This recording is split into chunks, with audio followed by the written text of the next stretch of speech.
Hello friends, आज के video में हम डॉक्यूमेंट स्कैनिंग से संबंधित कुछ प्रॉब्लम्स का सॉल्यूशन करेंगे। हमारे पास कोई सा भी प्रिंटर स्कैनर है जिससे हम स्कैनिंग का काम करते हैं, वो एप्सन का भी कोई मॉडल हो सकता है या फिर एचपी का कोई सा भी मॉडल है जिससे हम स्कैनिंग का काम कर रहे हैं, या फिर एचपी के अलावा हमारे पास कैनन का स्कैनर है, या फिर हम पैनासोनिक यूज करते हैं, या रिको का कोई मॉडल है, या फिर सैमसंग हमारे पास है, या फिर कोनिका मिनोल्टा जैसी जो बड़ी फोटोकॉपियर मशीन आती है, चाहे वही मशीन क्यों ना है जिससे हम स्कैनिंग करते हैं। तो जो हमारे सामने प्रॉब्लम रहती है वो ये रहती है कि बहुत सारे डॉक्यूमेंट जब हमें स्कैन करने होते हैं और उसकी हमें एक ही पीडीएफ फाइल बनानी होती है, या फिर हमारे पास जेपीजी फाइल है उसकी हमें पीडीएफ फाइल बनानी है, या फिर हमारे पास 3-4 या 5-6 पीडीएफ फाइल हैं अलग अलग और उनकी एक ही पीडीएफ फाइल बनानी है, तो वो कैसे बनेगी।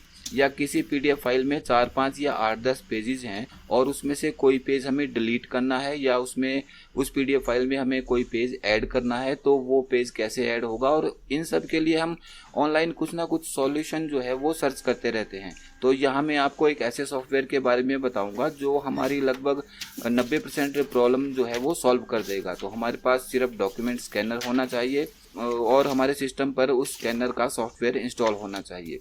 तो फ्रेंड्स, बने रहें वीडियो के साथ। मैं हूं अजय राठौर और आप देख रहे हैं यूट्यूब चैनल सॉल्यूशन कीज। तो फ्रेंड्स, चलिए वीडियो शुरू करते हैं। तो फ्रेंड्स, ये जो सॉफ्टवेयर है हो सकता है इसके बारे में बहुत से लोग जानते हैं और बहुत से लोगों को इसके बारे में पता भी होगा, और अगर नहीं जानते हैं तो इस वीडियो को जरूर देखें। यह सॉफ्टवेयर कहाँ से डाउनलोड होगा और कैसे इसे इंस्टॉल करना है वह भी मैं आपको इसके बारे में बताऊंगा। तो पहले इसकी कुछ सेटिंग है वो समझ लेते हैं और ये कैसे काम करता है उसे सीख लेते हैं।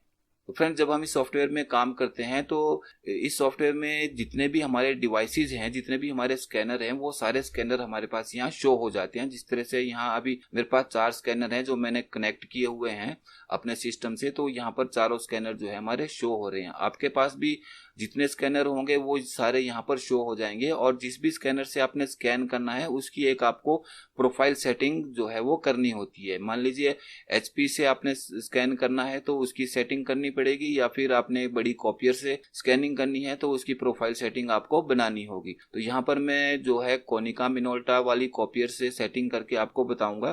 तो फिलहाल मैं इसे अभी कैंसिल कर देता हूँ और बाकी स्कैनर को डिस्कनेक्ट करके एक ही स्कैनर पे काम करके आपको दिखाता हूँ। तो सबसे पहले यहाँ पर जो एक स्कैन के साथ छोटा सा एरो का निशान दिखाई दे रहा है, यहाँ पर आपको क्लिक करना है।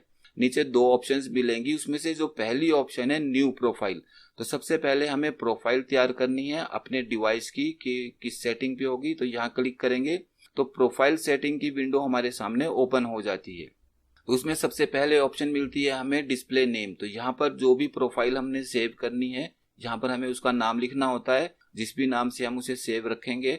और उसके बाद नीचे फिर 2 ऑप्शंस मिल जाती हैं, एक VIA ड्राइवर और दूसरा TWAIN ड्राइवर। यानी कि ये USB वाला ड्राइवर है यदि आप USB से कनेक्ट है डिवाइस, और ये वाईफाई वाला ड्राइवर है यदि वाईफाई से आपका डिवाइस कनेक्टेड है।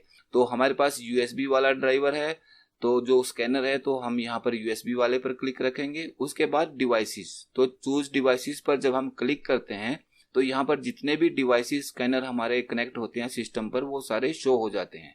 तो यहाँ पर क्लिक करते हैं तो देखिए यहाँ पर कोनिका मिनोल्टा जो है चूज ए स्कैनर में हमारे पास शो हो रहा है, क्योंकि बाकी स्कैनर मैंने अभी डिस्कनेक्ट कर दी हैं ताकि कंफ्यूजन ना रहे। तो अभी मैं इस स्कैनर से सेटिंग करके आपको दिखाऊंगा। हम यहाँ पर क्लिक करेंगे और उसके बाद नीचे एक ऑप्शन आएगी ओके की। ओके पर क्लिक कर देंगे तो ये डिवाइस हमारा सिलेक्ट हो जाएगा। अब जो भी सेटिंग होगी वो इस डिवाइस पर होगी, कोनिका मिनोल्टा वाले पर। यदि आपके पास एचपी है या कोई और स्कैनर है तो आपकी सेटिंग उस स्कैनर पर उस हिसाब से हो जाएगी। उसके बाद जो पहली ऑप्शन है उसे आप सिलेक्ट रहने दें और मैनुअली यहाँ से सारी सेटिंग करें।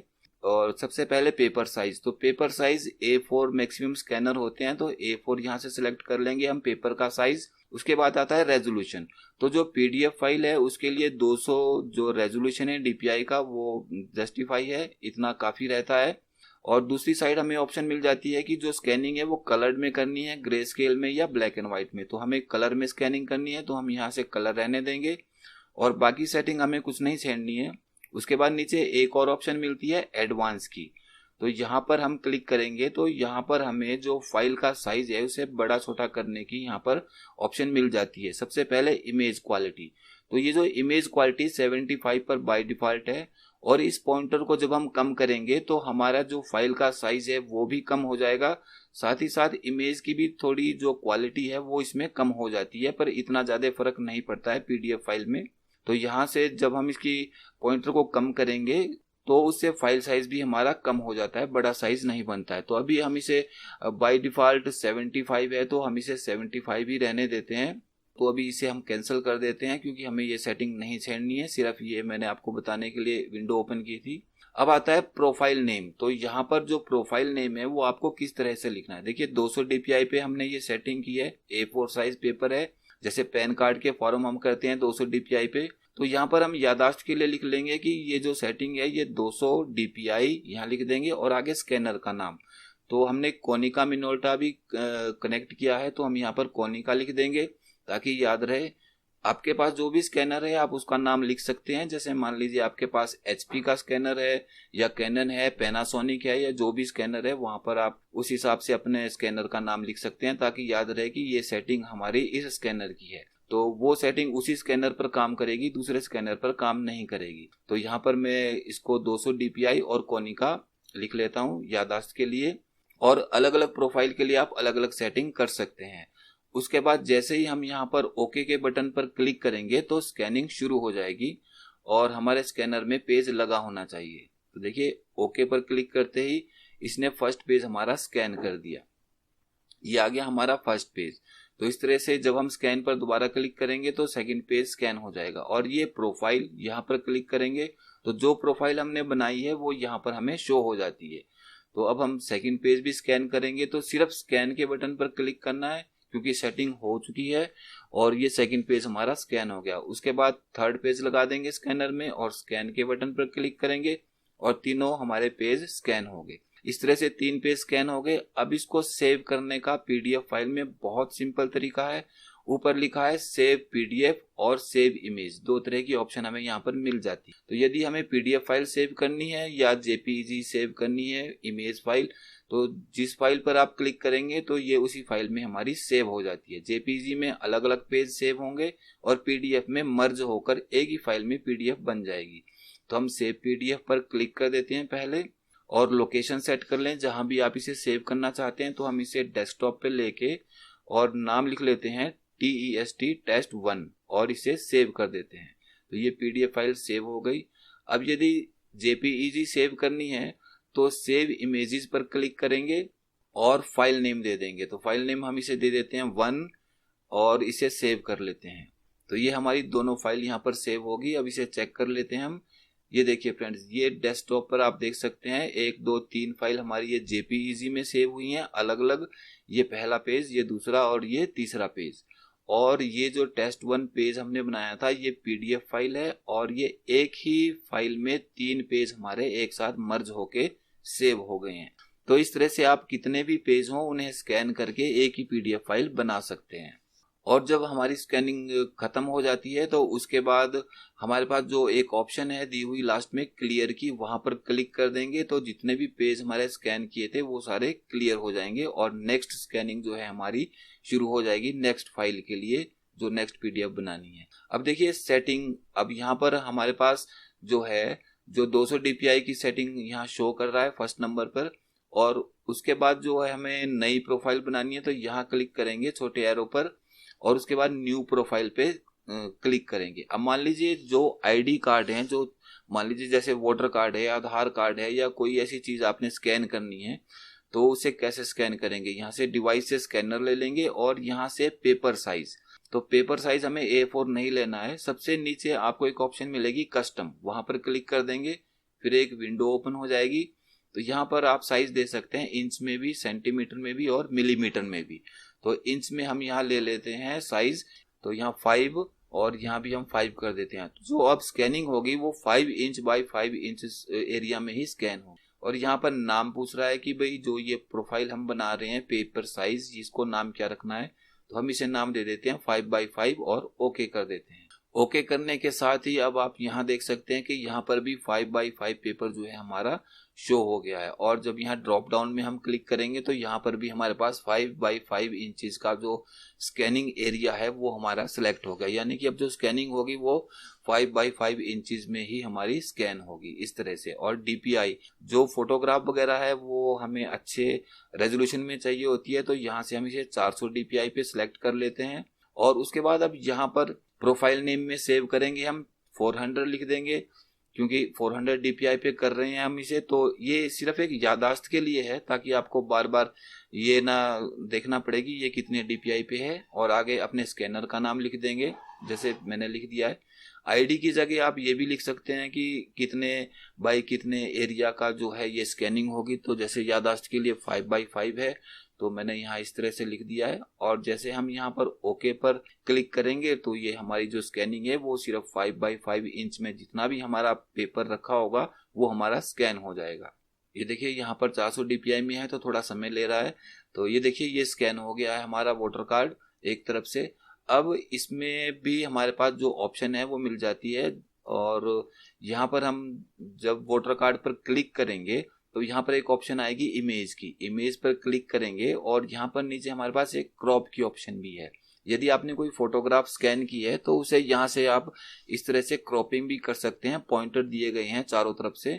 पासपोर्ट साइज की फोटोग्राफ है या कोई भी फोटोग्राफ है, इसे आप 600 डीपीआई में भी पासपोर्ट फोटो जो है वो स्कैन कर सकते हैं, सिग्नेचर भी स्कैन कर सकते हैं। उसके बाद ओके करेंगे तो उतना ही एरिया हमारा सिलेक्ट होता है, तो यहाँ से क्रॉपिंग भी हो जाती है। अब जब हम सेम इमेज करना चाहते हैं तो इमेज में भी यहाँ पर हमारे पास जो है जेपीईजी क्वालिटी मिल जाती है। यदि कम साइज की फाइल बनानी है तो इसे कम कर देंगे, ज्यादा साइज की फाइल बनानी है तो यहाँ से इसे हम बढ़ा देंगे। तो इसे हम बाय डिफॉल्ट 75 ही रहने देते हैं।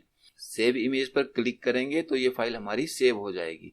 तो यहाँ हम इसे नाम दे देते हैं 2 और सेव कर लेते हैं। और यदि हम इसकी पीडीएफ बनाना चाहें तो हम इसकी पीडीएफ भी बना सकते हैं। ये देखिए ये जेपीईजी इमेज हमारी सेव हो गई है बहुत आसानी से। पीडीएफ पर क्लिक करेंगे तो ये पीडीएफ फाइल बना देगा। तो यहाँ नाम लिख लेते हैं test2 और इसे सेव कर देते हैं। तो इस तरह से पीडीएफ फाइल भी बन गई। और ये प्रोफाइल पर यहाँ क्लिक करेंगे तो यहाँ आप देख सकते हैं कि जो हमने 2 प्रोफाइल बनाई हैं 200 डीपीआई और 400 डीपीआई, तो दोनों प्रोफाइल हमारे पास यहाँ शो हो रही हैं। यहाँ पर जो भी प्रोफाइल आपको सिलेक्ट करनी है उस पर राइट क्लिक करें और सेट एज डिफॉल्ट करें और डायरेक्ट स्कैन के बटन पर क्लिक कर दें। तो उसी सेटिंग पर जो है आपका पेज स्कैन होना शुरू हो जाएगा। आपको बार बार सेटिंग करने की जरूरत नहीं होगी। आप जिस भी प्रोफाइल को सेट एज डिफॉल्ट करेंगे उसी से जो है स्कैनिंग हमारी शुरू हो जाती है और स्कैनिंग क्वालिटी भी अच्छी है। इस तरह से आप स्कैनिंग का यहाँ से फटाफट से जो है प्रोफाइल बना के अपनी स्कैनिंग शुरू कर सकते हैं।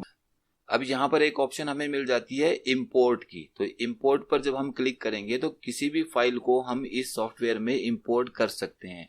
जैसे मान लीजिए हम यहाँ से ये जेपीईजी फाइल बनाई है हमने और हमारे पास जो जेपीजी फाइल है इसकी हमें पीडीएफ फाइल बनानी है। तो इसे हम सिलेक्ट करेंगे और देखिए जैसे ही ओके करेंगे ये सारी जो फाइल्स हैं ये हमारी यहाँ सेव होगी। अब हमें इसकी पीडीएफ फाइल बनानी है तो पीडीएफ पर क्लिक करेंगे और यहाँ नाम लिख देते हैं test3।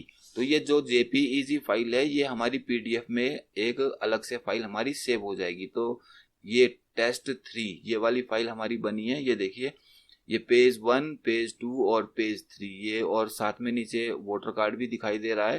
तो ये चारों पेज जो है एक ही पीडीएफ फाइल में हमारे इस तरह से सेव हो गए। तो किसी भी जेपीजी फाइल की आप पीडीएफ फाइल बना सकते हैं और पीडीएफ फाइल की जेपीजी फाइल भी बना सकते हैं और किसी भी पेज को डिलीट कर सकते हैं। तो पेज सिलेक्ट करना है और डिलीट के बटन पर क्लिक करना है। देखिए जैसे ये पेज सिलेक्ट किया और यहाँ डिलीट का बटन दिया है तो वो पेज हमारा डिलीट हो जाएगा।